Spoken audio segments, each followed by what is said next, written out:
lami kaayo. Gihugasan nako ang karne, tapos gipakuptan sa nako ni siya ha. Akong gipakuptan before nako butag mga ricado.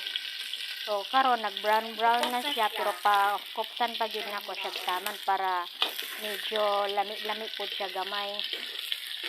Wala siyang ukay-ukayon kay gamay naman kay mantika noon ang tambok. Kay og akong dili na ko ukayon, mudukot og taman. So magpaabot ka o mo brown pa gyud ang ihang tambok. Abuto na ako lang siyang ukay-ukayon no, kay ito man og ayo mudukot kay gamay ra kayo ang mantika. Wala man gud pug gaad og mantika mo, gamay ra gid kayo. So karon nagkupos na, nag-add nako, gipadapli lang nako na ang karne, tapos nag-add ko og onion og garlic. Okay lang na nako siya. Tapos human ako rin siyang ginix tanan.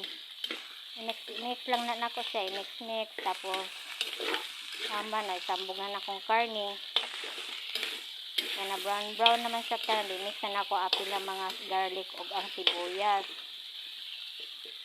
So sagulan na akong mga unsa pa din na, wala na ako gipakita sa video kung giunsa na ako pagsagol sa mga tuyo, unsa pa din ha, og mga uban-uban pa nga sahog para pang adobo. Simple recipe ra na kayo kaya mo nay lutong Pinoy. Kay nagdali-dali kay isudan pa og paniudto. Thank you for watching.